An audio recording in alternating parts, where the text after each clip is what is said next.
C'est un sujet un petit peu tabou, mais personnellement, je n'ai pas peur d'en parler, surtout que je suis bien placée pour le faire, étant donné que je suis à moitié camerounaise et à moitié marocaine. C'est ma mère qui est marocaine, mais elle est foncée de peau, comme la communauté sahraoui.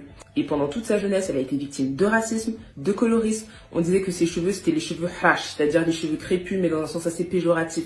Les cheveux qui sont sauvages, qui sont pas soignés, qui sont mal coiffés. Et moi-même, quand je venais au Maroc voir ma famille, j'en ai fait l'expérience. Automatiquement, que ce soit ma sœur ou moi, on a été insultés. Des insultes comme Karloucha, comme Aizzi, qui signifie négro, mais aussi Oussif, qui signifie esclave. Donc vraiment le racisme frontal, où tu es en train de marcher dans la rue et qu'on te traite d'esclave ou de sale noir en pleine figure, je l'ai connu au Maroc. Alors bien évidemment, tous les Marocains ne sont pas comme ça, mais à un certain moment, il faut arrêter de se voiler la face et il faut reconnaître et dénoncer ce racisme anti-noir qui sévit globalement dans le Maghreb et plus généralement dans le monde arabe.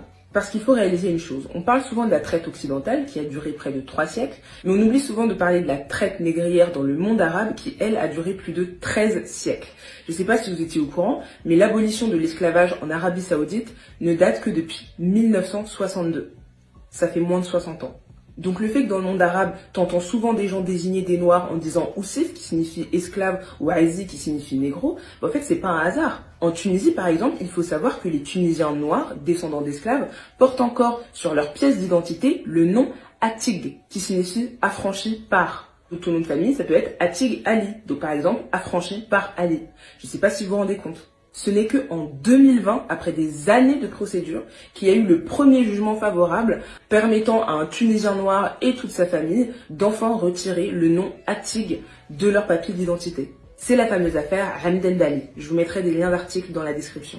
Et donc ce n'est pas un hasard si ces dernières années, on a vu des images choquantes d'esclavagisme, de marché de vente d'esclaves en Libye notamment.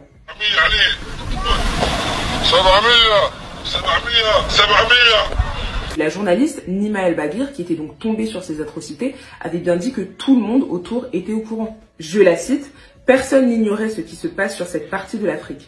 L'existence de marchés aux esclaves, d'abus sexuels et de travaux forcés avait fait l'objet d'un rapport de l'Organisation internationale pour les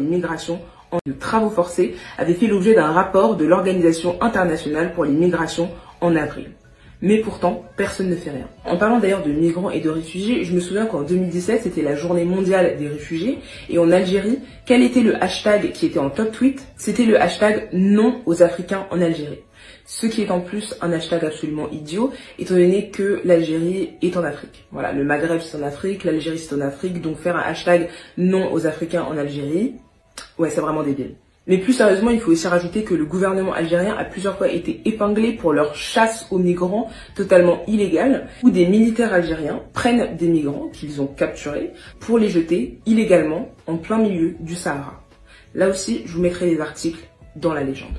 Et puis, il faut quand même rappeler que ce n'est que le 9 octobre 2018 que la Tunisie est devenue le premier pays dans le monde arabe à adopter une loi qui pénalise le racisme. Donc ce n'est qu'en octobre 2018 que les propos racistes, l'incitation à la haine, l'apologie du racisme sont devenus des infractions condamnables. Et pour l'Algérie, la pénalisation des discours racistes, ça date depuis avril 2020. Donc c'est pour vous dire à quel point c'est pas la priorité. Et cette négrophobie, on la ressent au quotidien, même en France. Une femme arabe maghrébine qui se met en couple avec un noir, c'est quoi? C'est une beurette à khel, c'est une pute à khel. J'ai connu des copines qui se faisaient carrément blacklister parce qu'elles étaient en couple avec un noir. Et bien évidemment, au pays, c'est encore pire. Je connais des familles au Maroc qui ont refusé que leur fille épouse un homme noir. Et quand t'es un homme et que tu te maries avec une noire, c'est l'archouma parce que ça veut dire que tu te maries avec une servante, genre t'es complètement désespéré. Qu'est-ce que tu fais? Alors Dieu merci, il y a des familles où ça ne se passe pas comme ça. Dieu merci, il y a des Arabes et des Maghrébins qui ne sont pas du tout comme ça et qui sont au contraire les premiers à s'énerver contre leur propre communauté, à condamner le racisme dans leur communauté. Mais justement, continuons à en parler en fait. Continuons à dénoncer jusqu'à ce que ça change parce que ça doit changer. Parce que ce genre de propos, ce genre d'images sont tout simplement insoutenables. Espèce de négresse, espèce de sale noir, personne te touche même avec un bâton. Et puis